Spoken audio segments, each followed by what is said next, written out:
Test. Pull it a little bit closer to you. Yeah, that should pull. If you just pull like this, it should move this way. Yeah, you pull out. So how's that? Test.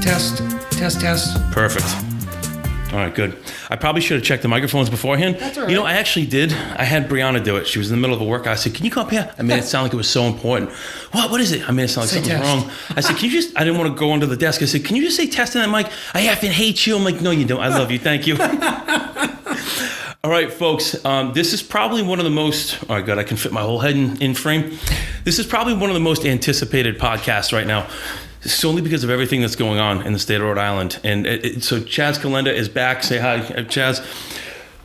We're going to do this twice because there's probably people sitting and going to be waiting when they watch this with a pad and pen. Tell everyone where you work, how they can get in contact with you. We're going to do that before and after because I have a feeling this is going to turn into something else for you. Okay. Yeah. Well, I'm Chas Calenda. I'm an attorney at the law firm of Inman & Torgy, and that's in Coventry on Nooseneck Hill Road. You can reach me at 401-823-9200. And you can find me on Facebook at Chas Calenda for Rhode Island Attorney General. As Steve knows, I'm running for the Rhode Island Attorney General's office. Couldn't talk about that last time. So make sure you contact him. Use my name when you call the office for a 10% increase in the bill. That's right. So let's just dive right into this. What the hell is going on? Provide some clarification because, and we touched on this last time when we did the Second Amendment show, but now we're coming back into another lockdown, which takes effect as the 30th? 30th. And it's 2 weeks. Yes, that's what we're told. Well, we told 14 days to flatten the curve, I think was... The longest 14 days I've ever made it through. Yes, this is like a bad marriage at this point. So let's talk about, you had just mentioned this perfectly before we got on air. Somebody reached out to me on Facebook. I'll let you read the question. We'll get into that in a few minutes. But what is the best course of action for a business owner right now? Because not many people were able to get through the first lockdown. Or if they did, they stumbled through it. And now you're coming into the holidays. This is probably a really good time for all small businesses to kind of get some of that recovery money. But what can you do at this point? It really depends on your risk tolerance as far as being a business owner is concerned. Because certain businesses are being allowed to operate at reduced capacity, whatever it is. Other ones, like gyms, are going to have to close during this pause period. And recently, I've heard from a lot of gym owners who are very concerned that this is their livelihood that's being taken away. So there's two things that literally you could do. You could either comply, see if this really is just a pause, and then reopen if they allow you to do it. However, everything I'm hearing is that this is just going to continue until the vaccine's in widespread use, which could be months, if not a year from now. And then, you've got to make a decision about, well, I'm not running my business. I can't open it. I can't make any revenue. So what do I do? Do you defy the order or do you continue to comply or just shut down the business?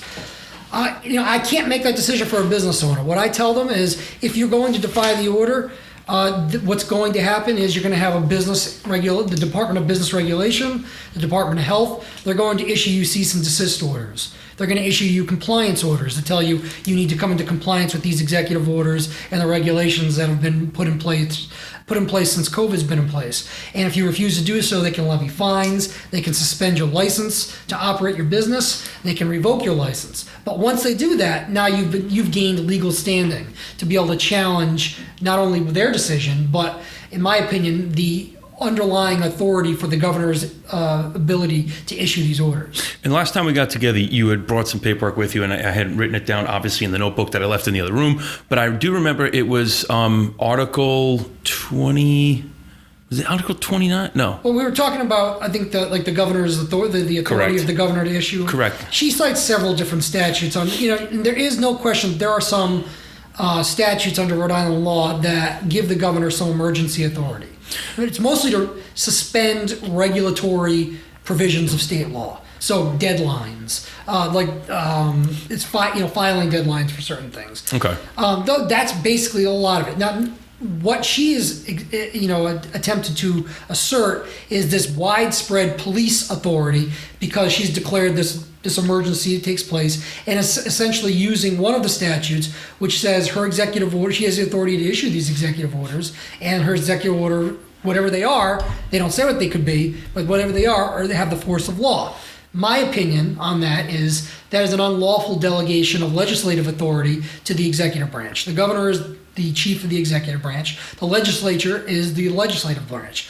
They make the law. The governor's duty is to enforce it, implement it, do whatever they have to do. Department of Health, Department of Business Regulation, they all fall under the executive branch. So by saying we, the legislature, give you, the governor, the authority to basically do whatever you want under this emergency statute, and then it has the force of law without going through the normal lawmaking process, normally would violate, in my opinion, the separation of powers provision under both the Rhode Island and the United States Constitution, which clearly lays out the duties of both the executive and the legislative branch. And this doesn't really take into account the judiciary, which is the third branch of government, but it, in my opinion, clearly violate the governor, the legislature's authority to create the laws. Now, what would be, as someone who's going for the Attorney General in 2022, what could be their position? Because we've heard nothing from Rhode Island's Attorney General up until this point.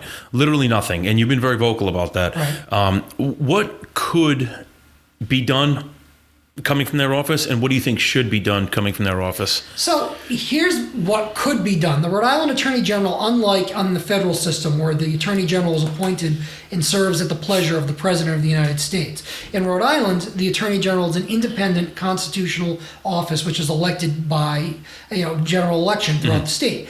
So although the Attorney General is the chief law enforcement officer of the state and is under the executive branch, the Attorney General owes no allegiance to the governor, does not serve at the pleasure of the governor, and has an independent constitutional duty to ensure all laws are being properly enforced in the state of Rhode Island.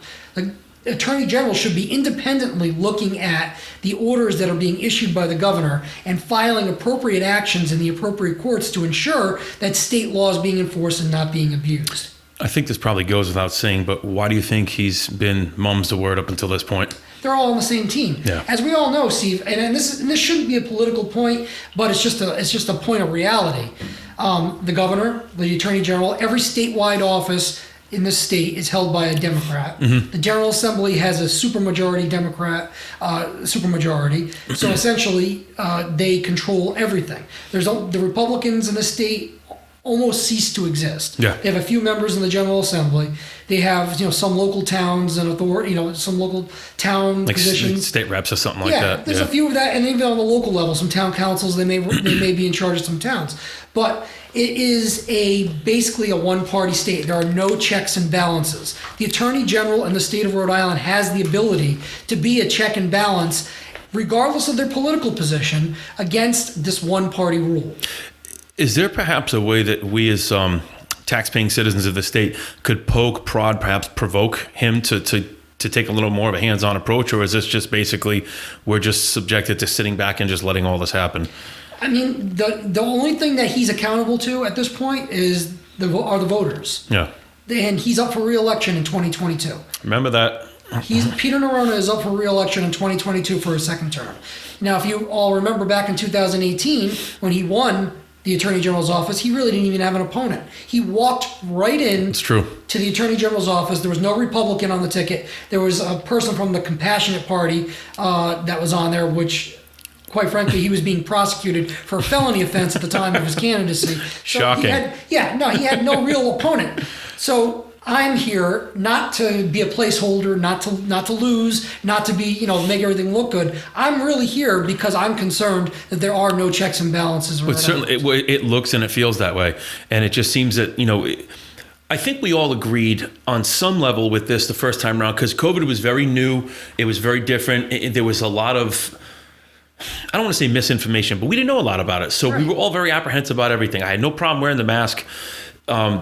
Now you kind of see a little bit like it feels like a little bit of a rebranding of the flu, and this is not a knock. I'm not downplaying it. Right. Just like the flu, just like pneumonia, there are segments of our population that are more susceptible to Absolutely. it. That being said, I think there's a lot of people who are comfortable taking the chances, living their life normally, going out, having social events, going to the movies, hosting parties. It's unfortunate that we're kind of stuck in, I don't really know how to refer to this. I don't want to call it a pickle but you're literally stuck between a rock and a hard place. Now, my question would be, if you have enough people that want to file some type of litigation, And again, I know we just talked about this. You and I have not found a law enforcement officer or agency who's going to enforce any of these. That being said, if you get 3, 4, 5 people together, I was hit with the question about a class action lawsuit. Maybe you could touch on that a little bit and shed some light on why that may not be the best or even an option. It's potentially an option, but there are requirements to meet what's referred to as the class. Mm-hmm. And every person who is going to be part of that class has to fall within the same basic factual situation, legal situation, have to have suffered similar, if not the same damages. Mm-hmm. So that could be difficult when finding a group of people to do that. People who are just getting regular fines. So that would make sense why like the cell phone companies charging hundreds of thousands of people and millions of people a charge you're not supposed to. Right. So everyone's in the same group. They've all suffered the same damages. They all have the same factual situation. Yeah. Those are built for class action lawsuits. Now, different businesses are being treated differently. There are different restrictions. There are different damages for different individuals who might be involved in those different So it's hard to find that common denominator. It's kind of hard to find those commonality, which is what they refer to in the class action. I'm not saying it can't be done. I'm just saying it may not be the most effective way. What I think, and what I've told individuals who have called me, business owners who have called me, which I think are the strongest group of people who may have the authority to challenge these orders, would be, go at it from an individual perspective, an individual business perspective. And whether or not you want to share expenses for the legal aspect of it with other people, that's your call. But I think that challenging the governor's underlying authority to issue these orders is going to be your best bet. And it's not so much because, why she closes down gyms but not Walmart, the casinos. Something along those lines. You're going to lose on that in every step of the way because the courts are going to grant the governor a tremendous amount of deference in their policy and where they're deciding, what should close, what should stay open. Where you're going to have the power is to say, regardless of what science says, what this says, what these experts say, the governor does not have the legal authority to do what she's doing. And she does not have the legal authority to delegate to the Department of Health, the Department of Business Regulation, the ability to make these regulations in response to her executive orders. So challenging the underlying authority would, if you're successful, nullify what she's done. So let's just say, hypothetically, I'm a small business owner. And going back to when it started in March up until today, I've suffered, substantial financial losses. Obviously, from the first 2 weeks up until what's coming now and everything in between. Would all of those losses, had you sat down and kind of kept records of all this stuff, would that all be part of the grievance that you can file against her? It could be. Those are what we call damages. No. Mike, the reason I asked that is, do you have an estimate of the amount of federal money that she's currently sitting on for the state of Rhode Island? My understanding is after whatever they're doing with the budget is there's about $300 million left over, which she's committed, I think, $10 million for some small businesses who are going to be affected by this shutdown. I'm not sure that that's going to be enough. I really haven't looked at those numbers, but I don't know one small business owner that received any money whatsoever. Well, that's the problem is that she's saying, well, we have financial support for those businesses who are going to be affected, but you have to apply, you have to be eligible. This to me is a problem in and of itself because now you have the government essentially taking your livelihood, taking your private business, and saying, well, there might be something for you, but you're not necessarily guaranteed it. So we're essentially taking your property without compensation. But that's the whole idea of the federal aid was to go to people who need it. But you got to apply. It's not normally if the government takes your property without your consent, they owe you just compensation. Do you know if there's an application fee? I don't know. There must be. Then I would imagine there's a fee to breathe. Yes, there is. So I would imagine they're going to find some way to charge. We need to find out what that is. If we take a break, I got to look that up. I got to find out what that is. It's really unfortunate because it's the tale of Rhode Island. It is what we're known for is high taxes. One of the most crooked states. I mean, my family's, born and bred in New York, and they hear stories about Rhode Island, about how crooked we are over here. Nobody believes it. And it's really sad. It's a beautiful state. There's a lot of beautiful areas. There's a lot of good people here. I was talking to I had a show with a police officer. It was actually the first show that I had to pull for certain reasons. But we were talking, and I said, I don't think that Rhode Island is so much like a weak talent pool, or we have bad employees, or unwilling or untrainable people. I think you have a state full of people who are just completely psychologically and financially defeated. And you start to look at what options do you have? You know, like you really can't go. It's not like a state that's flourishing with businesses. It's not. Where if, God forbid, you get sacked at one place, you can go on to another one. You have two healthcare systems. Both are in the red. They have been for a couple of years now. You have CVS, which overpays and lays you off every 60 days. Amgen, Blue Cross, again, another one that lays off people constantly. It's starting to look like you might be better off going somewhere else, but being born and raised here, like, it's home. It's hard to turn your back on that. It's almost like a version of Stockholm syndrome. Yes. You know, people make jokes about it. It's like, you know, there's a lot of people who think it's cute and funny that we have this reputation of being, you know, such a corrupt state. They probably don't live here. Yeah, well, that's the whole thing. But there are some people who just think it's almost a point of pride that this is our reputation. No. I don't think that's a point that we should be emphasizing. No, not at all. And I don't think that our government should be playing into that perception. And I'm not saying they necessarily intentionally are, but it's hard to question. It's hard to say that they're not when they're taking some of these actions that kind of feed that perception. It's terrible. You know what though? I look at what you're doing in 2022, the campaign that you're starting now, as a little bit of like that Cinderella Man story, because I don't know about you, I love an underdog story. And right now I look at Rhode Island, we currently rank in the top or the bottom 5 in almost every economic category throughout the United States. That's right. So wouldn't it be something if you get elected into the Attorney General's office, you start to begin that fight, that tough, treacherous road of battling against all this nonsense? If some of the rumors and whispers we're hearing about the election and Trump and all that come to fruition, even if it's a fraction of what we're hearing, and you start to kind of turn the tide a little bit and turn this state into what it could be. Like, it's a beautiful tourist state. It really is. I mean, look how many bankers and Wall Street bankers come here from New York, from Long Island. They come to, Watch Hill. They go down to Westerly. It's a beautiful state. It's really sad that it's been so poorly managed for decades. And I completely agree with everything you just said. And I think one of the ways that turns around is, the Attorney General is not there to make policy. Mm-hmm. The Attorney General is there to make sure the laws are being enforced, that the people are protected, and that everybody's rights are being respected. Mm-hmm. Just having somebody who's willing to do that, correct, is in and of itself would be a win for Rhode Island. Yeah, you gotta be able to rock the boat a little bit. And that's it. And to have the authority behind you of the Attorney General, the constitutional authority of the Attorney General behind you to do that. Whereas right now I'm just an everyday lawyer. Yeah. I practice and I used to work for the Attorney General's office, but I'm just an everyday attorney. As the Attorney General, I would have the ability, not in a political sense necessarily, but in a legal sense, to make sure that these shenanigans, this abuse of power, this overreach of authority by other government officials, by government agencies, doesn't happen. Because as the Attorney General, it's my duties, my constitutional duty under the State of Rhode Island Constitution, to make sure that I evenly and fairly enforce the laws of the state. Now, hypothetically speaking, if you, I'm going to say, God willing, fingers crossed, you win this election in 2022, how would something like that have to get initiated? What would be the first steps in order for you? Is that something you decide to, hey, listen, I'm going to start this investigation into this? Or is it something that we as the voters have to kind of push you into doing? Like, how would something like that happen? See, here's one of the things that's always been a problem with the Attorney General's office, is that they seem to be, with the exception of their consumer protection unit, where, if you've been wronged by a business, you've been stiffed by a business, you can call up the AG's office and they try to help you, work out a deal with this business, trying to settle your issue. With the exception of that, they are essentially unavailable to you. They don't take complaints. They don't take you can't go to them with criminal complaints necessarily. You go to the police department.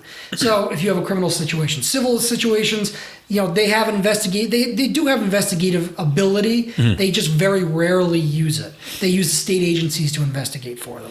But I want to be as accessible as possible, and whether that's being, holding press conferences, whether that's giving people a direct line to me. That's what I want. I don't want people looking at me and be like, "Oh God, he's the Attorney General. We need to be, Why do you think I keep having you on the show, Ron? No, I want to be an accessible person, and if enough people bring an issue to my attention, the Attorney General's office has the resources to devote investigative authorities and agencies to investigate these claims. Yeah. It's just a matter of doing it. And as far as criminal cases, We have grand juries. We have the BCI unit has their own investigative authorities, which never gets used. Really? Yeah, it never gets used. They're actually sworn law enforcement agents that they could use and they don't. But they have the Attorney General has so many tools at their disposal that they could look into. They can do this and take litigative action in these matters and actually make a difference. And currently, none of those are being utilized. Not in the way that are in any beneficial way to our state. No, I know we touched on this when we first did the first show. Now, how many years did you work in the AG's office? Almost 12. Okay. In that 12 years time there, what kind of weaknesses did you see in terms of how that office is currently operating? I mean, I'm sure you spend enough time in any office, you kind of figure out what works, what doesn't. Sure. What could you provide the viewers and listeners some things that you some of the things that you think you'd be able to have an immediate impact on? So the first thing I would have an immediate impact on is instituting a training program. And I worked in the criminal division when I was in the AG's office. And I'm sure this is necessarily true in the civil division too. But what I saw in the criminal division is they were hiring attorneys to come in at the entry level who they don't have a training program in-house. They had very limited training options for people who had not been practiced or seasoned attorneys coming in there. They literally hand you a file and say, go in there and handle this case. So those would be your public defenders? Well, the public defenders are who you're up against. But the public defenders have a robust training program. And so they're coming in, their attorneys are coming in much more heavily trained than the newer attorneys at the Attorney General's office.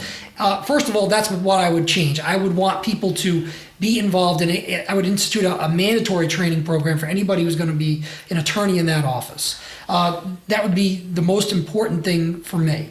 Number two, we need to change the culture of that office because, at least in the criminal division, the prosecutors who are the line prosecutors who are in court every day making the day-to-day decisions are basically having their ability to use their discretion stripped by the management in that office. They are being forced to try cases which have no merit. They are being forced to either dismiss or reduce charges against people who either have some sort of political connection or are people who are in favor with the current Attorney General's politics. The Noah guy system. Yeah, the Noah guy system. And if you don't think it exists, I put up a post a few weeks ago about certain situations where the people who were rioting in Providence received dismissals at their arraignment in the district court by the Attorney General's office. And I wasn't there for it. I was contacted by people who work in the court system that unsolicited, saying, you're not going to believe what's happening right now. They're handing out dismissals at the arraignment in the district court against people who were charged by the Providence police in district court with charges ranging from vandalism, felonies, misdemeanors, whatever it was, ranging from those riots in Providence. I don't know how you could possibly evaluate a case at the time of arraignment and decide you're not going to go forward with it. No, for those who haven't been to court, and I'm one of them, explain what the purpose of an arraignment traditionally is. Yeah, an arraignment is really your first appearance in front of the court where they read the charges against you and most people enter a plea of not guilty. So you basically are just being informed of what you're being charged with. And depending on the severity of the charge, you either can go out and bail, personal recognizance, or you're going to be held without bail. Yeah, exactly right. Depending on what the charge is, the district court will either set bail or hold you without bail. Now, if they set bail, it could be personal recognizance where you're just promising to keep the peace and be a good behavior. Surety bail where you have to come up with some sort of money or property or bond. Or you could be held without bail on the charge itself if it's one of the specific crimes that's punishable by a certain amount of time. Now, let's say one of these rioters and looters that were let go, charges were dropped. Now, when you say charges were dropped, that means that arrest basically never took place. Nullified. Okay. So that means prosecution terminated. So they're free to go out and do the same thing over again and they have a clean slate. Basically, yes. Okay. Now, for those who have been unfortunate enough to perhaps getting into a shouting match with their spouse, wife, husband, girlfriend, whatever it may be, you don't get that luxury. I can count on one time, probably on one hand, the amount of times that I've had cases for my clients dismissed at the arraignment. And then, do you remember the case? It was the gentleman that was let out, and then he went back to his home and he shot his wife. Yeah, that was some years. If you think we're talking about the same one, I'm talking. This is probably like in the 90s. Yeah. That was the case that basically changed the laws. It changed the laws and allowed the Attorney General's office to go out to the police departments during the weekends or on a night when there's no court in session the next day, go there and file a bail violation, and that way you get that person held without bail until the next session of court, so they can't go back out. Correct. And do these things. That's what paved the way for that. Now that's all being done electronically, but. It's really at the discretion of the Attorney General. Yeah. If they don't file that paperwork, they can't hold you without bail. Now, is it safe to say, in all your years as an attorney, all your years as a son, if you don't punish someone's bad behavior, highly likely they're going to repeat that behavior, correct? They're going to think that they're emboldened. They're going to think they can do it again without punishment. So, given the state of the nation right now, the state of the country, to let these folks off, the rioters and the looters, I don't know if you happen to see somebody, I don't know what state this was from, but somebody, an Antifa leader, put out a tweet, and he was threatening, it was a legitimate threat, saying that if Trump doesn't concede the election, this is the Sunday that just passed. Did you see this tweet? I think I saw it. Okay, now, that to me seemed like a legitimate, and given everything that's happened, a credible threat. How come this young man, I'm loosely calling him a young man, how come he hasn't been arrested yet? Or is there no grounds to arrest him? I mean, to me in Rhode Island, if you're making a tweet that you don't have the immediate ability to enforce, it's questionable whether or not that rises to a criminal offense. Maybe something that you could get a restraining order against the person if you know who they are. But normally you need some sort of more imminency to make it rise to the level. If it's not directed at one particular person, I'm not going to shoot you. Or they don't have the immediate ability to carry it out, or they don't know the person. They're just kind of making random crazy tweets online that really can't. Isn't it amazing what people will throw out online like that? Oh yeah, everybody's a keyboard warrior. Everybody thinks that they're the tough guy behind the keyboard. It's really a sad state of affairs, in my opinion, the social media. So let's transition a little bit back over to your run for AG's office in 2022.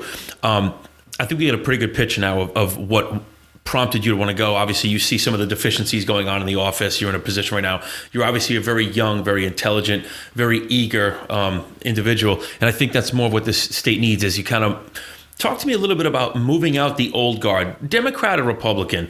Do you believe that there should be term limits? I do. I actually believe there should be term limits. There are term limits for the Attorney General, the Governor, the General Treasurer, and all the state officers. There are no term limits for their legislators. And it's similar in Congress. There are no term limits for Congress, but there's term limits for the President. So I'm a firm believer in term limits. I just don't think government should be a career for most people. Or at least very few, in certain positions only. But what really prompted me to get into this and really threw me over the edge, knowing what kind of underdog I would be going into this, was when I watched Peter Nerona stand by and do nothing when the ACLU and the League of Women Voters, League of Voters, came to federal court in Rhode Island and sued the Board of Elections and the Secretary of State to nullify the law. It's a state law that required that mail-in ballots have 2 witnesses and a notary when you send those in. They sued the Board of Elections and the Secretary of State. Peter Nerona, as the chief law enforcement agent of this state, had an obligation to go into court, federal court, and defend that law. He did not do so. He just let it slide. He did that by design, because the General Assembly did not repeal the law. The governor did not try to even suspend the law, which she could have theoretically done under her Emergency Powers Act. She did not do that because it's politically fraught. It would have been politically dangerous for anybody to do that. The Board of Elections doesn't have the authority to suspend that law. So they sued in federal court. They got it in front of a judge who was sympathetic to their cause. And I have all due respect for this judge. I know who that judge is. I've worked with her on many occasions. But they got it in front of a judge who was sympathetic to that cause. The AG had a duty to intervene in that case. He did not do so. What he did, and by no state actor defending that law, that is a backdoor way to nullify a state law. Because what happened was the Secretary of State and the Board of Elections said, we agree. We're not going to enforce the law. Let's sign a consent decree with the judge's signature on it, and now it becomes a federal court order.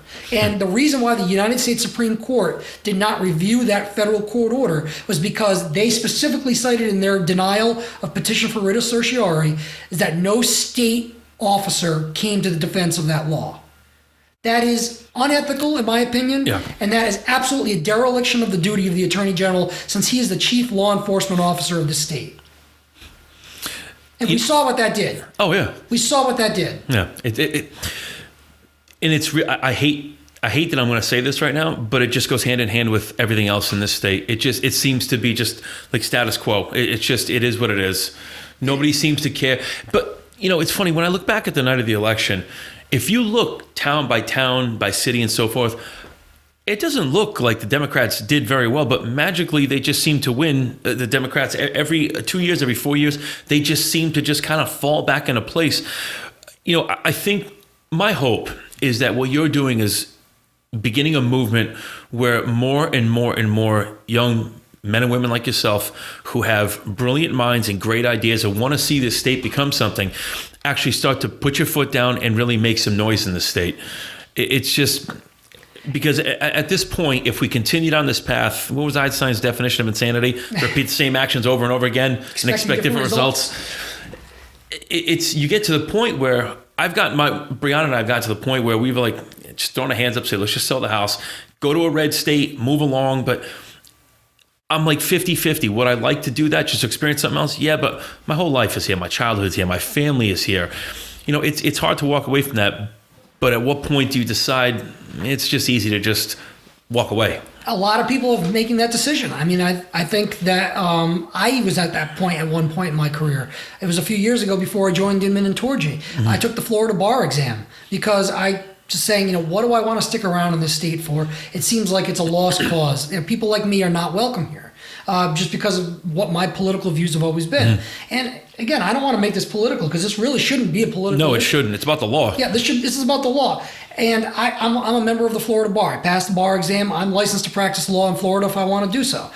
It's a backup option for me, but I'm not taking advantage of that right now because I want to see this state succeed. Just like you, I was born and raised here. With the exception of the 7 years I spent in school going down to the University of Miami, I've been in Rhode Island my entire life. Most of my family's here.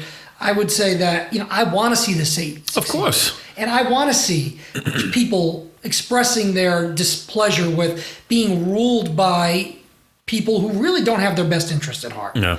And I'm not saying that in a political manner. I'm saying that there really is such it seems to be an arbitrary use of this power. Assuming they have this power, it seems to be that the governor, the state agencies are arbitrarily using this power to exert control. Yeah. And someone like the Attorney General, I would have hoped. I've known, and I know Peter Nerona on some level. I worked for him for 2 years while I was at the AG's office. Mm-hmm. I was cross-designated into the U.S. Attorney's office for 2 years of that. So I used to go to his meetings all the time, and I would have thought that somebody like him, who I always considered a stand-up guy, pretty nice guy, and I always thought of him as apolitical until he ran for Attorney General. No. I thought that he would be the type of person to come out there and say, "Hold on a second. Is this really in the best interest of Rhode Island? Do we really have, does the governor really have the authority to be doing what she's doing and putting people out of their businesses, and penalizing them for having people in their own home?" You just said something that was like a key word for me. What's in the best interest of Rhode Islanders? To me, outside looking in, I don't know the law obviously the way you do, but it seems like every single decision that has been made since COVID started has not been in the best interest. Initially, when it first started, I understand the lockdown, the need for it, because everything, like I said, was all very new. Knowing what we know now, it just seems like they're purposely making decisions that are going to continue to hurt the state. Now, I've heard speculation, common folk like myself, we talk, and it seems to be that the more COVID cases we have, the more financial problems we have, the more downtrodden and beat up the state is because of this, the more federal aid you are eligible for. Now, me outside looking in, not understanding the inner workings of the state the way you do, it seems to me like it's in their best interest for the politicians to financially benefit from this. If you keep beating the state up, it looks like we're not recovering. You can keep receiving that federal money. We already talked about that. It doesn't look like that's being funneled down to the businesses like it's supposed to. Do you think she's in fact using that federal money to plug the holes in the budget? I don't know any other explanation. I've tried to think of one myself. I'd like to give her the benefit of the doubt and say that she's trying to do what she can to try to help people, but I just don't see it. No. Like they're saying to the people who are challenging the election results, show me the evidence. Well, Governor, show me the evidence that you're making these decisions in the best interest of what's in the best interest of Rhode Islanders. And be quite honest with you, just looking at the rate of positive cases is not a useful metric to determine that. And we've discussed this. Yeah. If you and I tested positive for COVID, you'd have to get so many negative tests before you can go back to work. But from what I understand, is that the virus can live inside your sinus cavity and your nasal passage for up to 30 days. So it's very difficult to get 2 or 3 straight negative tests. And then every positive test that comes back, I don't know why I keep talking through my teeth. Every positive test that comes back, it's a new case. It's a new case. It's a new case. So there's a lot of redundancies there. It is. And these tests are not even testing for the virus because there is no actual test that can actually test for a virus. No. They're testing for like a piece of protein on an RNA that may, it could be, no matter how small, it may exist in your system. And they're saying that, based upon scientific evidence, it's likely that means you have this virus. I mean, these are the things that if you're looking into it deep enough, that you find, you at least ask questions like, come on, this can't really be what we're basing everything on. And why you're shutting the country down. Why you're shutting the country down, why you're shutting our state down. Yeah. We were fragile enough to begin with. Correct. And we were just starting to really kind of turn the corner. Even here in Rhode Island, we were trying to turn the corner right before this whole shutdown happened. And just look at where we're at now. And it is really a true shame in every sense of the word that we all have to deal with this. And again, I'm not downplaying the severity of what this could possibly cause for some people. I'm not downplaying that. I'm not saying this is a hoax. I'm not saying that this doesn't exist. I'm not a conspiracy theorist. I'm not encouraging people to go out there and be reckless with their personal behavior. I'm saying there's got to be more in order to take these direct and drastic actions that are definitely intangibly hurting people within the state of Rhode Island. When is the last time you went out to dinner? I'm not asking you out. I'm just curious. You weren't asking me out, Steve? That's too bad. We can have this discussion off air. Honestly, probably about a month ago, maybe. All right. Now, tell me a little bit about what the difference is when you're in a restaurant. Now, what I'm trying to establish here, taking a little legal tactic, leading questions. What I'm trying to establish here is we've already covered how much money businesses are losing. Now I'd like to talk about roughly, just based on our visuals, what do you think they're spending between the partitions? You can only put people so many tables apart, so you're cutting off your business by at least 40, 50% right out of the gate. People are tentative to go out in the first place, but then all the financial things you have to now, the change you have to make to the environment inside of your restaurant. Right. Let's talk a little bit about that. Absolutely. At least in the restaurant business, if you want to have more ability to have more people in your restaurant, you have to spend maybe in some cases tens of thousands of dollars to make your restaurant built to be compliant to be able to have those people there. So that means the plexiglass, that means the dividers, that means spacing out your tables, maybe taking tables away, taking out your bar area so you have enough space to fit the capacity restrictions, and that obviously that cuts into people's bottom lines. And now they're saying 33% capacity at restaurants starting November 30th, or actually really I think that's in place right now. But 33% capacity. I mean, what do they expect of these businesses? Print money? Yeah, you're coming into the wintertime anyway, where things start to wind down a little bit. Because realistically, Rhode Island, to me, my aunt and uncle from New York, she actually put it into perspective for me. She said, you have to understand, Steve, Rhode Island's a very small state. We rely a lot on the summer, the spring, people coming into Newport, the beaches and so forth. God knows it's expensive enough to go to the beach between parking and getting on the beach. We can get into that another time. But and I never looked at it that way, because I think what we as Rhode Islanders tend to do is we put our blinders on and we just see things through our lens, and that's it. So she made a valid point that Rhode Island really has to capitalize on the nice weather months. That being said, we're coming into a very kind of cold, dark, depressing time of year where people traditionally run into kind of mental health issues in the first place. Right. Now you're taking away someone's ability to kind of maximize their earning potential. They've just suffered through this for all summer and spring. Now you're coming into the winter time. You can't put tables outside anymore. Who's going to sit in 30-degree weather? So, and you got football season. This is kind of like the bread and butter of sports, so to speak. Hockey starting. You really can't go sit at a bar right now. Well, let me get that straight. You can up until 10? The 30th. Until the 30th, all bars are closed. Okay. Prior to that, You could sit at the bar until what time? Was it 10 or 10:30? That'd be 10 o'clock, Okay, and then you couldn't sit at the bar, but you could sit at a table. 8 feet away. Okay. I know you're not in the medical field, no, you're in the legal field.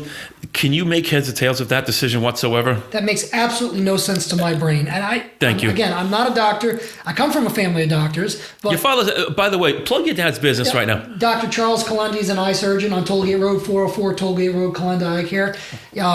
So that's my father. But So if you're having a hard time seeing through the bullshit, call his father. He'll help you with your that's vision. exactly right.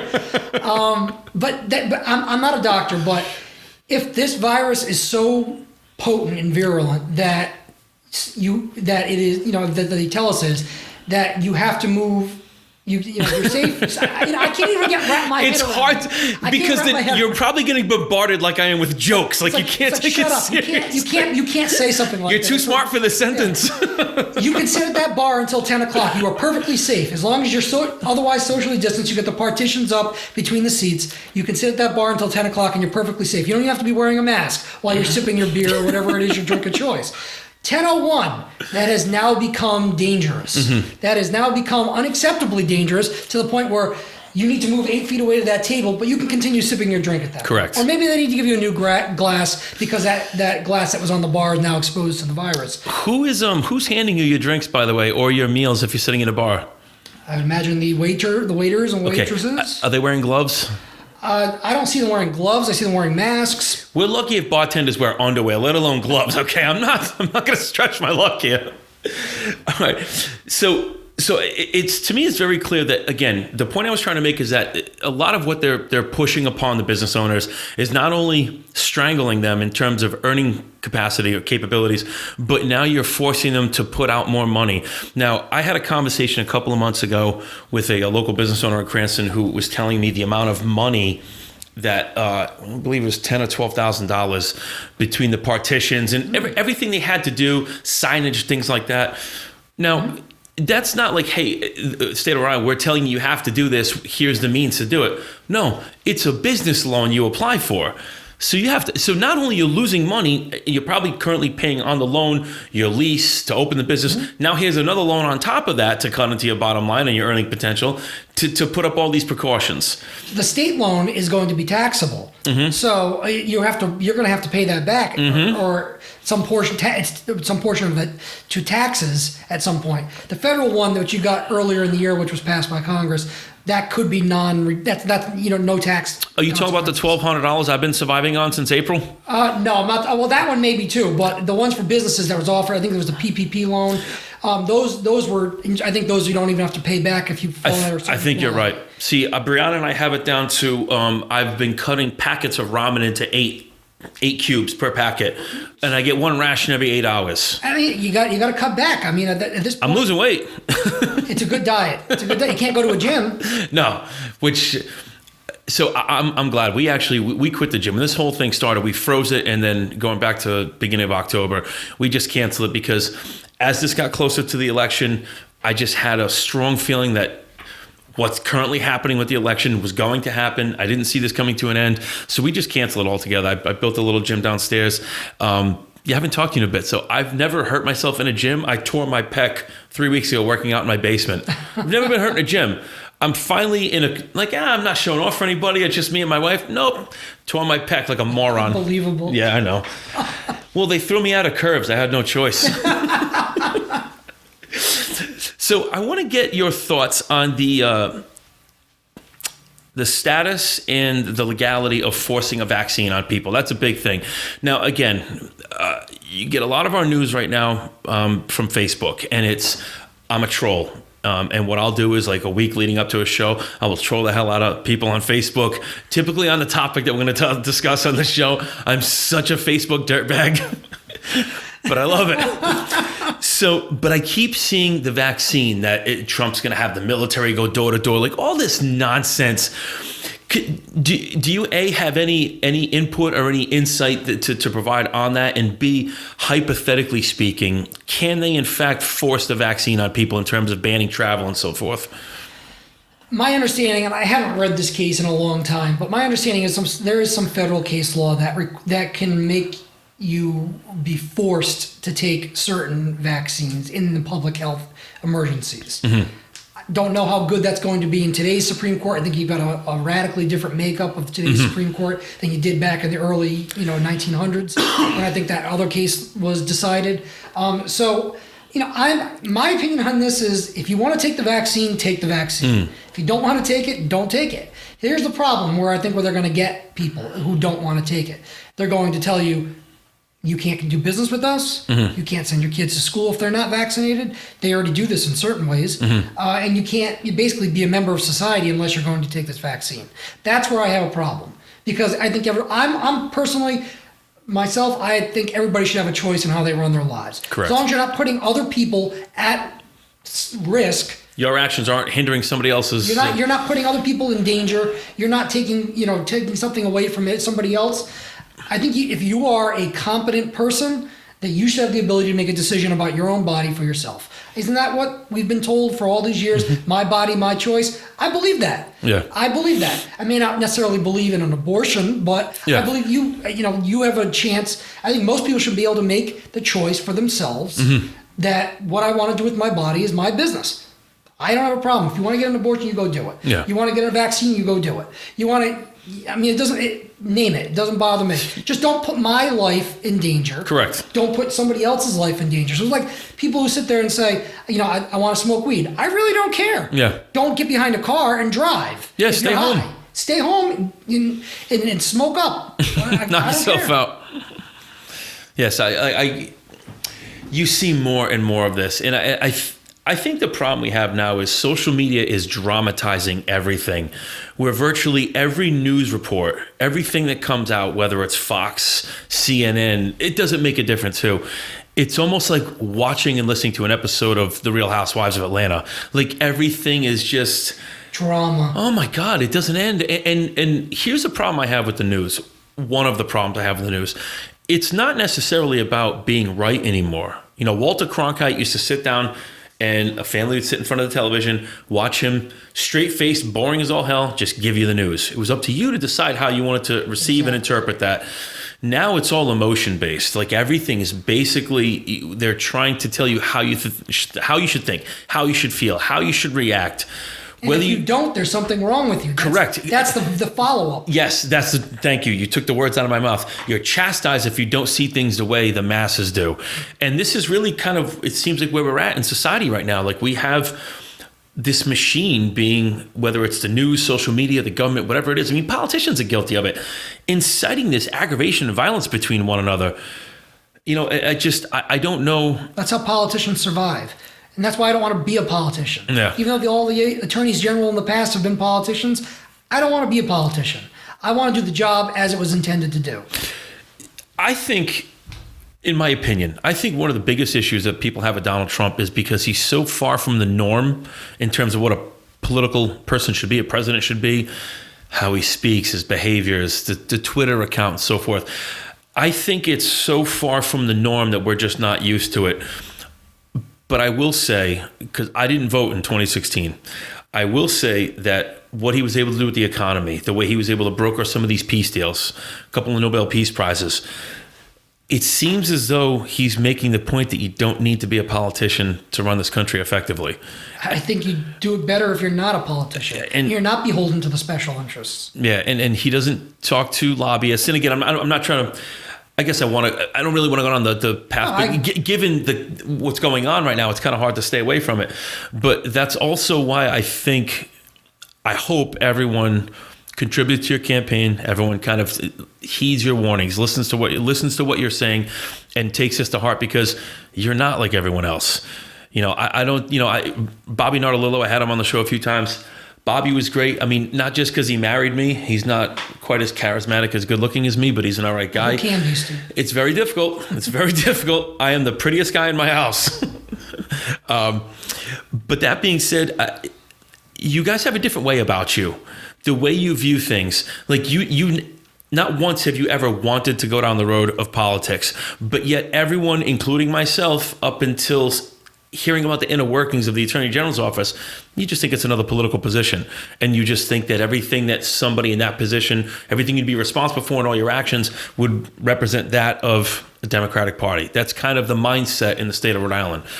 So I mean, and perception is reality. Yeah. Unfortunately, it has been in Rhode Island for a long time.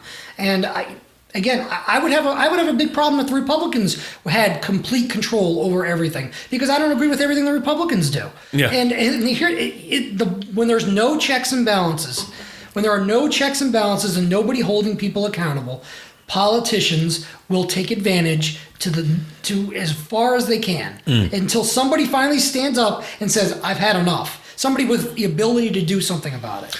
do you know off the top of your head, ballpark figure, what Gina Raimondo's net worth was before becoming the governor? I don't know before. I know she was well off. I don't know what it was, but I know it's increased. What was it? 400 million? Somewhere around there, three and change, something like that. Yeah, something along those lines. Would you care to speculate on how somebody who, I'll just say 10 million, arbitrarily speaking, throw a number out there, you're worth $10 million when you become the governor. Now you're worth $400 million. What's her salary? Something, I'd imagine something in the 200s, 200,000. Okay. All right, so she doesn't make as much as me, but she's doing okay. That right there, you don't need to say anything, but it just, most people don't get into politics because they genuinely want to make a difference and have an impact and change their community and really help their state thrive. They do it for exactly those reasons, the monetary gains, the power that comes with it.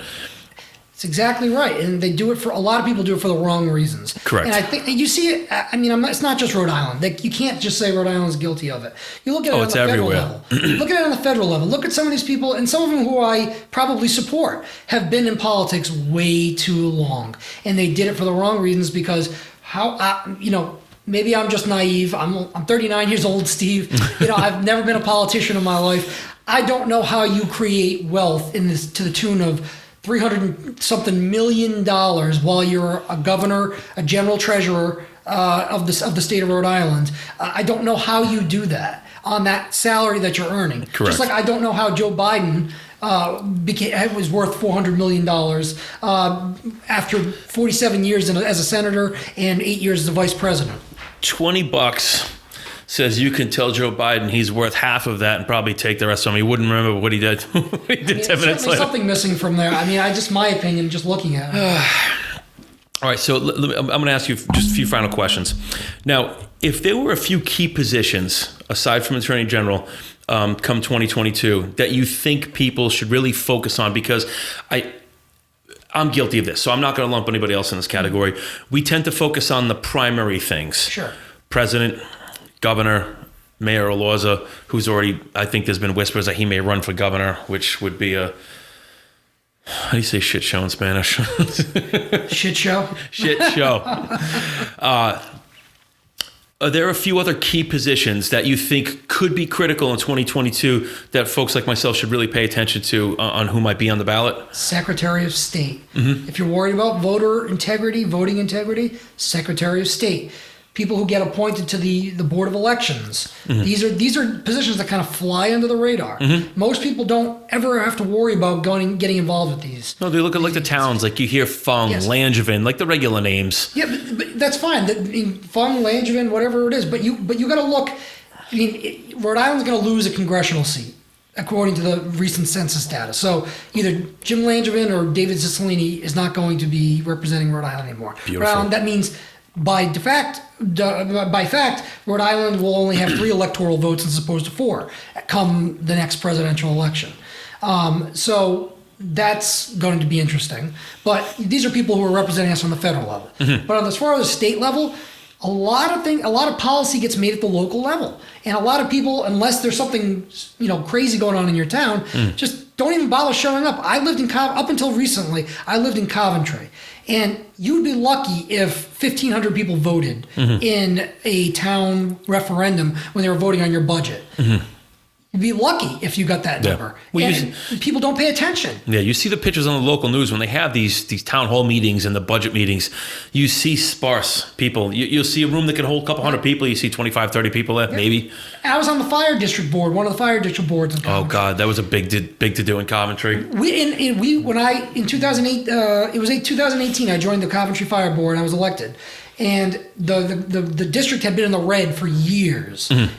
Money going out the door like you can't believe, contracts like you can't believe. Oh yeah, you heard a lot about it. It was all over the news for a while. Absolutely. They had the chief of police who actually was convicted of the chief of the fire department convicted of a criminal offense for, I don't know if it was embezzlement or just misappropriation of money.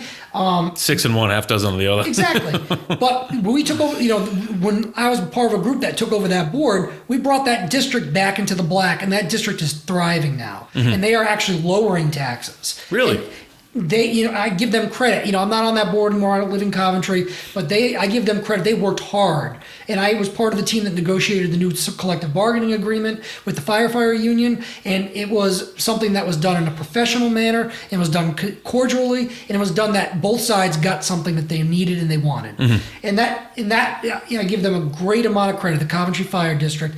But that's where policy is made on the local level, and to some extent on the state level also. That obviously we all pay attention to who our state reps are, our state senators are, but not enough. You can't just look at who the governor is going to be. So in 2022, the governor's race is going to be wide open because Gina Raimondo is going to be out. She's term limited. There's going to be probably 4 or 5 Democrats who run in the primary. Oh God, yeah. I don't know who the Republicans are going to put up there. It won't be me. I can tell you that right now. I'm not running for governor. But you look at it, the Republicans are not going to take over any meaningful slice of the General Assembly at this point. Maybe in the future, it's my personal hope that they have more say in what goes on there. But you elect a Republican governor with a supermajority Democrat control in the legislature, they just override the vetoes. Correct. So yes, that it's important to get what you can get, but there has to be more of a push to have at least somewhat divided government in the power. And the reason why I'm running for one of the reasons why I'm running for Attorney General is because that position has its own constitutional authority to get in the middle of these things without having to, get everybody to buy. You don't have to have a majority vote to do that. The Attorney General has the ability to make sure that the laws are being followed, that they're being enforced, that's being done in a fair and neutral manner. And that, I think, is something where I have the experience, the knowledge, and just having been there, and seen how it works, that I would be a benefit to the state. Put aside my politics. Everybody's got their own personal politics. And I'm glad you brought that up, because I want to mention that it's just we live in a culture now where everything's politicized. Everything becomes political. I urge everyone, when you go out and vote, and I'm so glad we had this show tonight, because again, there was probably a huge misconception about exactly what it is the Attorney General does, where the powers lie, where your reach can go out to. But yeah, just leave politics out. This is not a political position. But it would be nice to have somebody in your position really to monitor those checks and balances. They exist. They're just not being utilized right now. They're not. And right now, like the governor's orders, they could be shut down tonight if the General Assembly convened and passed a resolution that says we are terminating the governor's executive order. The statute says they have the authority to do that. They are not even meeting. No. They are not even meeting. The Attorney General could file suit, ask for the court for an order, an injunction, to say, stop, the governor does not have the authority to do this. Stop her from doing this until we can litigate and figure this out. Yeah. He hasn't. Has anyone heard from Peter Nerona? Nothing. Until you bring him up, I didn't. Most people don't even know his name. They said, "Chad, who's the attorney general?" I have to tell them it's Peter Nerona. I don't want to give him any more airtime than he deserves. Yeah, nor should you. But the same. Most people don't even know who he is. He should at least be on TV saying, "I've heard your complaints. I'm looking into them. I'm trying to see if there's something we can do." Maybe it would even help if he came out and said, "You know what? We've looked into it. We've had my team of lawyers look into it. We think that these are legal orders. And here's the reasons why." He hasn't even done that. No. And you already mentioned that his team of lawyers are poorly trained. correct? A lot of them are. And I don't want to get, I want to be perfectly clear. I know a lot of the lawyers in that office, and they are very good. There's a lot of them who are very, very good lawyers. Unfortunately, they just do not have a program to train newer lawyers to come in. And there's just a culture in the office where this case is worth that. This is what you do in this case. You're not looking at the individual facts. You're not really taking into consideration what the law is. So it's just kind of like, this is how it's always been done, so I'm just going to do it that way. Yeah. When I worked there, I can't tell you how many times I was reprimanded. Maybe not officially. They didn't write anything in my file, but I was reprimanded by my supervisors because I was looking individually at cases, individual facts, individual circumstances, and making my decisions based on that. Not just because, so-and-so 10 years ago. You were following basically a template program. There's no template in what that job is. There's benchmarks, there's precedent, and you try to adhere to that the best you can, but there's always going to be situations where you have to use your discretion. And if you don't know how to use your discretion in that office, you wield tremendous power as a prosecutor in that office. Not just the attorney general, the assistant attorneys general, the special assistants attorney general, they wield tremendous power. And if you don't know how to use your discretion with the power you're given, you have the ability to ruin people. Oh, I can imagine. No, what you just said just gave me a really stark comparison between how they're running that office in terms of just in this situation, this is what you do, blah, blah, blah. But now you move into the medical world, doctors look at symptoms, this is the prescription. So when I used to work in health and fitness, people would come in, and I didn't see myself as a pharmacist, but people held me in that regard because I wouldn't just take hey, I want to take a protein. Okay, that's a protein. I used to call it peeling the banana. I would ask a series of penetrating questions to find out underlying, why are you really here today? Why do you want to take this product? So you actually got reprimanded. Loosely, you were spoken to because you were actually doing what a lawyer is hired to do. Yeah, I was told, when the boss tells you what to do, you follow directions. And that's exactly when you know you're doing things right. That's when I knew I was doing exactly what I was supposed to do. And this was said to me by someone who no longer works there, who is now a Superior Court justice. Really? This person is now a Superior Court justice. This was said to me, when the boss tells you what to do, you follow directions. And I said, well, then you can go tell the judge that. Yeah. And that person did, and that judge reamed that person out. And this is exactly why we need some new blood inside this state. The old guard's got to get moved out. It is. And Steve, when I tell you, there is no one size fits all for that office. And it's particularly in the criminal division, when you're looking at people who are coming before the court in probably their most vulnerable time. For whatever, somebody comes there, they maybe have a larceny charge or a drug charge or whatever it is. You look at it, you'll read the piece of paper, you don't know that person from Adam. And you're looking at a piece of paper, okay, so they had heroin, they were giving somebody some drugs.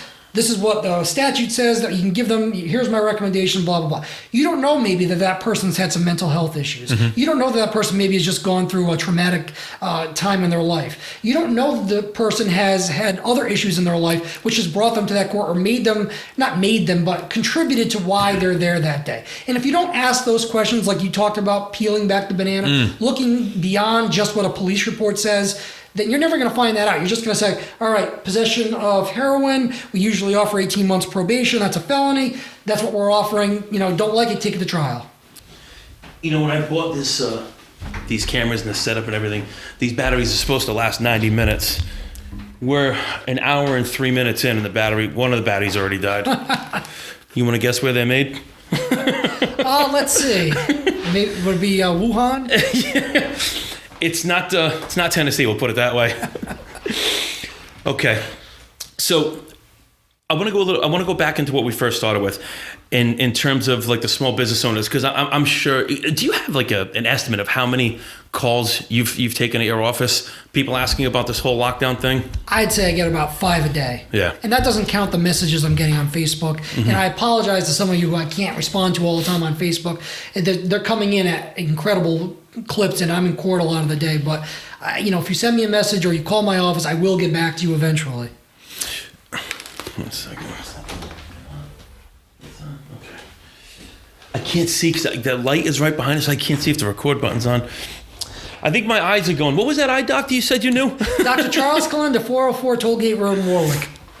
Does he do surgery? He does. He's an ophthalmologist. I've always wanted blue eyes, but can you give me blue eyes? I'm sure you can find a way. I think if I had a little bit of a salt and pepper thing going to blue eyes, I could pull off the Siberian Husky look. It would be a good look for you, Steve. That's what I identify as today. Today I want to be a Siberian Husky.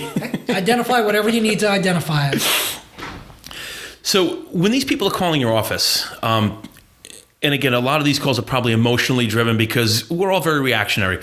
What are some of the questions you're getting hit with, and then what's the realistic? Do a lot of these calls actually have the ability to move forward with some type of legal action? I'll be honest. Some of them are really just people are just frustrated, and they're like, "What can we do?" Some of them are individuals, and individuals. I have not been personally made aware of any individuals who are not business owners who've been subjected to fines or any sort of sanctions for not following these orders. So a lot of them don't necessarily have standing to bring a legal action. It's more of what can we do to help. The business owners who are calling me, their considerations are really financial. It's like, okay, so it'll cost money to institute a suit. It'll cost money to either comply with the orders or shut down, or in my reduced earning capacity from the COVID orders. And it's really a cost benefit analysis to them and whatever that person's risk tolerance is. So I ask them, one of my first questions is, what's your tolerance for risk? Because this is uncharted waters. And if we go to court, there's no guarantee that we're going to win anything here. It's really not necessarily a monetary thing. In some cases, you may be able to prove some damages and maybe get those paid, but suing the state for damages is a tricky prospect. So really what you're doing here is looking for an injunction, an order saying the governor's orders are not almost like valid. a cease and desist. Yeah, basically these orders are terminated because she doesn't have the authority to do what she's doing. So it really then becomes, people's holdup is like, oh man, am I going to be retaliated? If I do this, am I going to be retaliated against? Are they going to send inspectors into my building all the time? Am I going to get audited? Correct. I hear that a lot. And I can't tell them and you for don't sure know. That's not going to happen. I'd like to think that the state is not so petty to do something like that, where people are just trying to simply vindicate their rights. Correct. I can't tell you for a fact that that's not going to happen. Because the uncertainty is weighing on people. Now, what about what is the limit right now for Thanksgiving? Because we are 2 days out from Thanksgiving. I believe, was it 5, 6 people, no more than 2 households? You're Italian, correct? Yes. All right, so am I. So we know that's not an option. That is just not an option. No, it's not. Now, again, we've already touched on this, and I'm sure a lot of people know this. I've put this question out on Facebook, and I cannot find I can't find anyone from any law enforcement agency, department, anything locally who's going to actually enforce any of this. I had a North Kingstown police officer on 2 weeks ago, and I asked him, I said, do you have like a citation? Is there a set denomination, this and that? He says, no. He says, we don't have anything. He goes, I wouldn't know what to give somebody. He said, if I showed up to a call at your house on Thanksgiving, he goes, first of all, I can't come in without a warrant. That's right. He's like, so you don't have to let me in the house. He goes, you don't have to open the door. He goes, open the door, address me. He goes, but you don't have to do anything above and beyond that. He said, so I don't know I don't know what I would cite you for. I don't know what I would call it, and I don't know what denomination I would cite you for. Can you talk about that a little bit? There is no authority for a police officer to take action in those situations. So, do you think that this is just a scare tactic to try to? To some extent. Yeah. Now they've empowered the Department of Health to go to people's homes, which they still can't do without a warrant, in my opinion, if you're asking me, because they're agents of the state. Correct. So they're empowering them to issue individual citations or notices of violation, which you can then have an administrative hearing at the Department of Health to challenge it if you so choose. But this is all being done by executive order. There is no law that criminalizes having people at your house for having Thanksgiving dinner. And we talked about this in the Second Amendment show we did, but an executive order cannot be made into law. An executive order is not law. Okay. An executive order is designed to help implement or straighten out or clarify existing law. There is no current law. So you cannot create law from an executive order. It has to go through the legislative process, correct? Exactly right. The legislature has to pass a bill. The governor has to sign it into law. or they override the governor's veto and it becomes law. There is a process in how bills become law. And the law that the governor's citing that gives her the emergency power that she's using says her executive orders have the authority of law. That cannot be done, in my opinion. That is an unlawful delegation of legislative authority to the governor. So best advice is, if you're a small business owner, I'm going to say this based on this conversation, you don't have to promote it. Stay open, conduct your business, do what you need to do. If and when you're issued a citation or something comes along that way, I would say contact Chas, because at that point now you have the grounds and the spark, so to speak, to kind of start that process. If you have action taken against you by the Department of Health, the Department of Business Regulation, they're gonna issue you cease and desist orders. They're gonna issue you compliance orders. They're gonna issue you fines. They're gonna order you shut down. And at that point, you have a right to a hearing. They cannot take away your property interest, which is your license to operate, without having a hearing. Now, you're going to lose at those administrative levels, and then you get to go to court. You have to exhaust your administrative remedies first. Correct. So you're going to expect to lose at those lower levels, and then that's when you get to go to court and say, hold on a second, they shouldn't even have the authority to be issuing these citations. Because it's not a law. So why am I getting a citation or a fine, or why are you holding up my business license? Exactly right. Yeah. Now, it's a risky proposition. There could be a judge who disagrees and says, I don't see anything wrong with what they're doing. So hypothetically speaking, say you go in front of a judge that disagrees, sides with them, is there an appeals process? This would have to go to the Superior. Well, the Superior Court would come from the appeal from the administrative agencies. If a judge of the Superior Court says, I agree with the administrative agencies and upholds their fines, your last resort at this point would be to the Rhode Island Supreme Court. And there are a panel of 5 judges. That court is going to look very different in a few months. There are 2 vacancies. And Governor Raimondo is going to appoint 2 people to those positions. I'm so glad you brought that up. So Governor Raimondo, before she exits the office, is going to appoint 2 Rhode Island Supreme Court, at least 2. There are 2 that we know of right now. Okay. There's one that's already retired. Justice Ndeglia retired.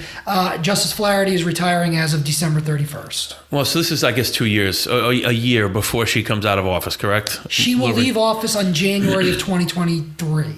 So 2 years, basically. So 2 years. All right. The reason I was asking is because of the uproar when President Trump appointed Amy Coney Barrett. Yes. And the backlash we heard, and you should wait, and this and that. Well, it's a little bit different. The state Supreme Court is the highest court in Rhode Island. The United States Supreme Court can theoretically overrule the Rhode Island Supreme Court if there are federal issues that are at stake, and there could be federal issues at stake here. I don't know that. Again, it's all uncharted waters. Yeah, I mean there could be federal constitutional claims that could be made to the state court, and the state court can say, we don't think that's the case, but you could petition potentially the United States Supreme Court on a petition for writ of certiorari to review the Supreme Court of Rhode Island's decision. It's very difficult to do because the United States Supreme Court takes very few cases, and the petitions for writ of certiorari are completely discretionary. So that would be the potentially final opportunity for judicial review.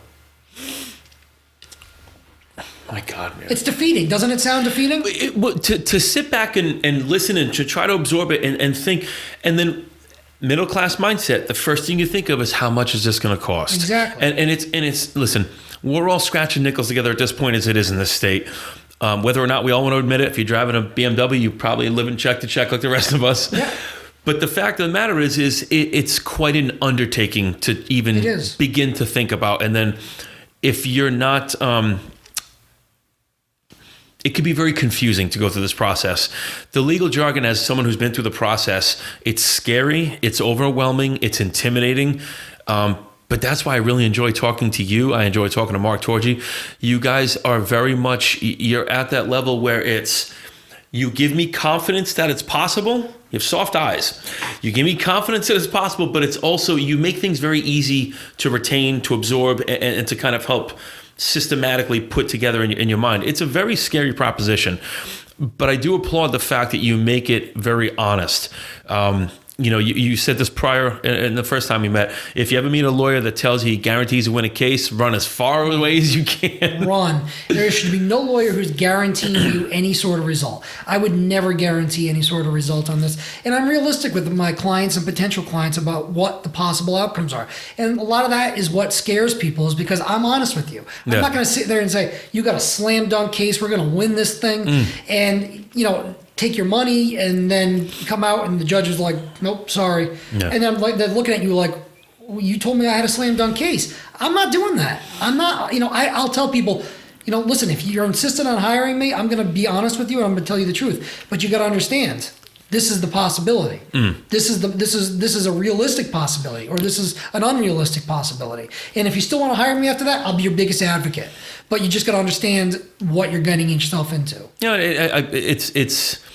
It's commendable that you do it that way, because there's a lot of people that just, you see, middle class husband, wife walk in, small business owners, and they're vulnerable. I equate it to you're being rushed to the hospital for something. You're into your weakest moment. What are the weakest moments? Because the outcome of something like this could make or break you, or at least keep you stagnant for an extended period of time. So, but it's like I liken it to a situation like you just kind of mentioned. Like my wife and I have an elderly dog. She's sick. So we've had to take her to the veterinary hospital multiple times, and then they tell you, well, this needs to be done, or else it could get worse, and she could die. Yeah. What are you going to do? Like, I'm not going to spend the money? Like, of course I'm going to spend the money. And you don't want to be the one to make the decision. I think that's why putting an animal down is so hard, because you have to make the decision.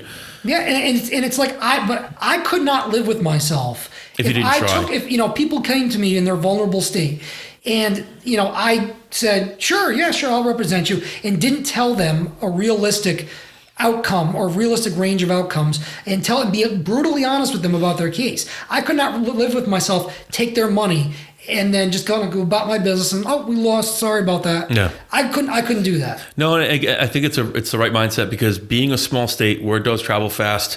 So I think what made me successful when I had my small business was the fact that I built it on honesty and integrity. And I still keep in contact with customers. They still reach out to me, ask me questions where they're shopping now and so forth. So I think it's a testament to you, to your mindset, and the way you prefer to conduct business. So I would imagine that somebody with such tremendous standing, and you got 2 years ahead of you with this fight, how and where can people, I know they know about, imminent towards you, but how else can people donate to your campaign? How else can they contribute to your campaign and so forth? As you mentioned, Steve. Did you hear I just did it again? So forth. Why am I talking like Mike Tyson tonight?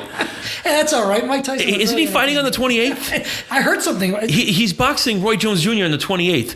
I have to watch it just for comedy value. It's only $50 for pay-per-view, but that's the fourth time in this interview I talked with a lisp. It happens. I think you're making me nervous. I have that effect on people. You do. I was fine the last time. I was really nervous this time.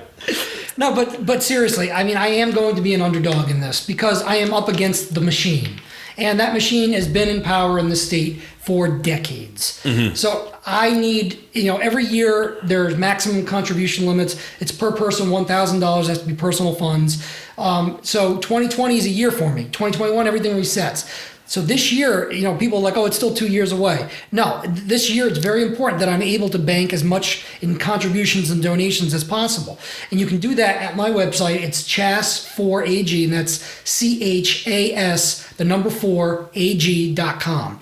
And on there, it'll tell you all about me, what I'm all about, and there's a place for you to donate. You can also, there's a form on there if you prefer not to use a credit card online. There's a form on there which you can mail into my P.O. box to send a check, a personal check to do that. And it's all, and any amount's welcome. I can use all the help I can get, because I need to get my message out there.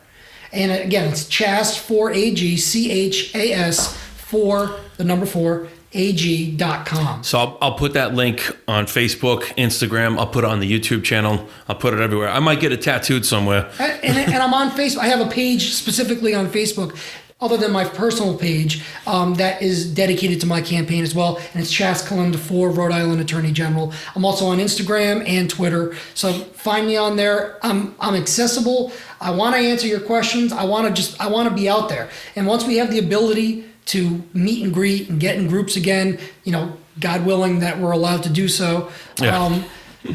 That I want to be accessible to everybody. I don't want to be the stuffy politician who's out there, waving from a distance and ignoring questions, getting shouted at them. I want to be accessible to everybody. You know what we should do? In my way to help with this, and because obviously social media is it's the platform of all platforms right now. What we should do is, as you get these calls and so forth, it's obviously busy because you do have a full-time job. Yes, you're yes. practicing law throughout the day. Maybe we could do like a monthly show or something like that. We do a recap of all the questions. Absolutely. Any questions you grab on your website, things like that. Whenever you get an abundance of them, maybe we'll sit down. We'll do another show, and you could use this as like the platform to kind of answer those questions. We could push it out on your website. Could push it out on social media. Yeah. It's an idea. It's something. Absolutely. I don't see anybody else doing it. No, nobody's out. Nobody else is doing that, and a lot of people aren't looking forward enough to 2022, which I think, for people who are going to be the underdogs in these elections in 2022, you've got to be looking at it at this point right now. And you know how fast 2 years goes by. It doesn't sound like it to say it, but it goes by. I'm 42. What are you, 39? 39. Yeah, 2 years goes by quick. Yeah. Oh, I know. I can't believe I'm going to be 40 in May. And I feel like Wait, May what? May 29th. Oh my God, Brianna's May 27th. Yeah, Gemini's. So that explains why we get along so well. All right, so it's all coming together now. All right, I get it. It is, and it's just what I'd like to also do. While we can't meet and greet in big groups, what I was thinking about doing is holding Zoom meetings. For small donations. Zoom meeting, Facebook Live, Facebook Live, those types of things. You can ask me questions. Ask me about my positions. Ask me about where I stand on something. It's not going to be a typical campaign because I'm not running to be a politician. So it doesn't really matter where I stand on issues like abortion or where I stand on. It's irrelevant. It's irrelevant because the law is the law. It says what it says. It doesn't say what it doesn't say. Who said that? Justice Scalia. Are you serious? One of the greatest Supreme Court justices that we've ever had in our lifetime, and probably in the country. He said it. And it's one of his most well-known quotes. The law says what it says. It doesn't say what it doesn't say. And I follow that. That's always been my mantra. And I think that should be my mantra if I were to be lucky enough and fortunate enough to be elected to be the Attorney General. Yeah, listen, I don't think there's a better person for the job. And I think this has been very informational, very informative, because there's a lot of people, I think we all, like I've been through it before, we get very reactionary and we kind of respond to what we see and what we hear. But that's why I like having people in your position, someone who you're going to be in a position, I don't want to say of power, but in a position where you can evoke change. You can do something. Correct. Yeah. So, and I think having someone like yourself, like an idealistic young man who wants the best for this state, it's not a political position, which I'm sure that's probably something that a lot of people didn't know. Like, you think Attorney General, you automatically lump it into the political category. So that's why I think it was really critical to kind of get some of this information out there. But listen, I'm excited for you. I think you're going to do very well. I think this is the first step in a long haul to start to take back this process. And please remember what he said on the state, like the local level, the state representatives, look at those races and really choose your candidates wisely, because it's those seats that you start to form the wall and then you start to slowly dig out of the trench. Exactly. If you look on a national level, even though you have we apparently have a new president-elect, if you look on the national level, otherwise down ballot, a lot of local levels, the Republicans actually did very well. Correct. And it is on the local level, in state houses, state legislatures, governors, congressional level. It was just at the top of the ticket that Donald Trump does not appear to have been reelected. So we're going to air quote that. Yeah, exactly. So, and again, we're not here to talk about Donald Trump, and I don't want to talk about Donald Trump today. We're going to talk about AG Calenda. That's it. But I'm saying the change, that the ripple effect of that is now the Republicans are going to control the redistricting process for coming up for the state. They draw the congressional lines of how, where people districts are, the federal districts. And that's very important when you're trying to establish policy, get people elected, get people reelected. So, I mean, the Republicans, on some level, should consider that a success. Unfortunately for them, the president did not get reelected. But the Democrats need to look at that and say, what were we doing wrong at a local level? And whatever side you're on, there were some good things and there were some bad things. Yeah. But I would reiterate, most change is made on the local level. Yeah, I think that's the way. Like, It's funny, as you said it earlier, I envisioned storming Normandy Beach. You're in the fight of your life, politically speaking, but at the same time, you get these small, like Rocky said it in Creed, one step, one punch, one round. So you have to start taking one seat at a time, and that's how movements start. That's how Me Too started. Mm-hmm. Any movement, it starts with a voice, a person. Mm-hmm. An ideology, and it just slowly picks up momentum. So if we start to look at the state in that respect, you can literally start to take back the power by pulling some of that power back from the top tiers. The people need to remember they have the power. Mm-hmm. You elect the people that go into that office. And assuming the elections are fair, and I know it's a big if right now. Correct. But assuming the elections are fair, you have the ability to throw the people out of office who are not serving your needs. Hey, you just brought up a really good point. If everything about the election that I'm praying for this like a Red Ryder BB gun. If and when this comes to fruition and as this progresses, I'd love to do some follow-up shows as this progresses legally. If this does actually wind up going into the Supreme Court and the election fraud and Dominion and all that, it'd be really interesting to get someone who understands the Constitution and the steps that would be necessary to kind of progress this through the courts. It would be something just even to explain to people who correct. They're hearing it through a filter of the news media. Oh, yeah, I know. And we all know that every news media has their own bias. Until something happens in court and you know what's going on, it's very hard to distinguish what's happening. Right. And I'm going to do my 100% best to give you just an honest legal opinion without my own political views shading it, without my own thoughts and opinions shading it.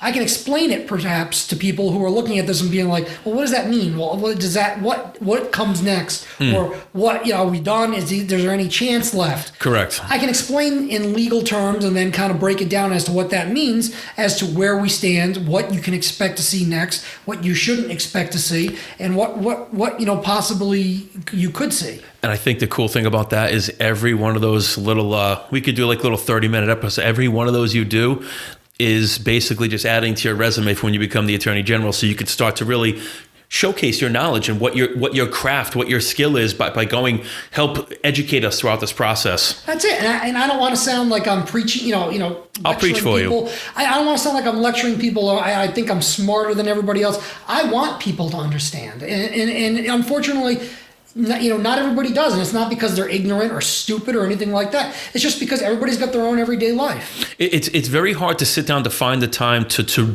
do all the research. My friend Jason Carrero calls it primary source verification. He schooled me about a week or so ago. We got into a discussion about what was happening on the smaller level with the courts and Trump, and he was losing all these court cases. I knew it was 2 days after you and I were texting back and forth. And what he was reinforcing was what you and I had talked about. I let him go. So finally I said at the conversation, I go, bro, I've been trolling you this whole time. I'm like, my attorney told me all this stuff. Right? He's like, you asshole. I said, no, but I said, it's good. I said, you actually, I'm proud of you. So he's like, I hate you so much. But again, it's, for us, like you said, to hear this on social media and through the news, the news stations, and even the new ones, OAN, Newsmax, they're going to twist and contort things to fit their narrative. Exactly. The bottom line is once something gets to court and there's a ruling, who better to help decode that than an attorney? Exactly it. And if the attorney's being honest with you, they'll give you an honest legal opinion that's not colored by their personal opinions. You were very blunt with me when I reached out to you when the election ended. I texted you. I told Brianna, I'm like, oh, Chaz is going to clear this up. Chaz, you responded the way you did. I can go back and look at the text. I sat on the couch like my cat just died. Brianna goes, Steven, what's the matter? I'm like, I need a tissue in a minute. I'm like, I can't look at you right now. And unfortunately, I've had that conversation with more than just you. Yeah. And it's I tell people what gets said on cable news, what gets said in all the online platforms that people are writing on, social media is one thing. What you see them file in court is going to be a completely different thing. If they have all this information, they will file it in court. If they can't prove it, the lawyers have a legal obligation not to file that in court. Because they cannot just go in there and just make blanket allegations without proof, because lawyers have ethical obligations that they have to live by. And that tells me all I need to know about this going forward. And when I see what gets presented in court, that will tell me what these lawyers are thinking. It may not give me their exact strategy, but it'll tell me kind of what they think they have and what they think they don't have. So when they do finally file in court, you would have access. I mean, that's public domain at that point. So you could print up the court filings and kind of... Yeah, federal court is a pretty accessible system that they have all filings, pleadings, rulings, orders issued by the courts. So why don't we do this? The next time we get together, why don't we wait until, obviously the holiday's right around the corner, but once Sidney Powell and Giuliani and the Trump legal team, they file us in court, that'd be really fun to kind of sit down, print it up at work, because you guys have more printed paper than I do. but that'd be really fun to kind of sit and comb through that and get your take on what's happening and what this could mean, that could mean. That'd be a lot of fun. I would love to see. I'm like, honestly, regardless of how this all turns out, it's interesting. Yeah, it's interesting. That's exactly it. And if Trump lost. If he won, he won. Correct. That's the whole thing. This is another area where we haven't really seen a real legal challenge since Bush v. Gore, and that was really only one state. And I think they're talking 29 states that this software was used in. That's what their allegations are. We'll see what they file in court. Yeah. So that will tell me a lot more than what I hear on whatever news station I'm watching. So my focus for the next 2 years, aside from my traditional guests, is to help educate and get you in front of as many people as possible, and not educate you, that help you continue to kind of make your case for Attorney General, because I think who we have right now, it's a poor selection. The fact that he's not fighting for us the way he should be kind of tells you everything you need to know about the caliber of that individual. That's it. I mean, and I'm going to stress this as I'm going to be independent of any special interest in any political party. Yes, I'm running as a Republican. You have to get elected. You have to raise money. You need a platform to raise money. But once I raise my hand, if I'm elected to that position, once I raise my hand and take the oath of office to be the Attorney General, my politics go out the window. My personal opinions go out the window. I have a job to do that I swore to uphold. And that has absolutely nothing to do with my political positions. No. So I want everyone to be assured that I will be an independent voice for this state, making sure that people's rights are protected. Awesome. Chas, I can't thank you enough for coming back onto the show. I normally say good night from the Bardi Shop, but I think I'm going to... So on behalf of Chas Calenda and Suffering Succotash, because I couldn't talk tonight, thank you so much for watching and listening, and plug the website one more time. Chas, 4AG, CHAS, 4AG.com. And the other thing, too, is if you have any questions, topics we touched on tonight, anything at all, inbox me, inbox Chas, send him a friend request. You are very active on social media, so I promise you he will see them. But yeah, we'd love to do some more follow-up episodes and kind of bundle up these questions and topics and kind of go over them again. Absolutely. We'd love to do it. Awesome. Guys, thank you so much. Happy Thanksgiving from my family to yours. And I'm not going to speak on Chad's behalf, but I'm going to have a few more than 5 people here on Thursday. So I'm not watching, so. You guys take care. Enjoy your holiday.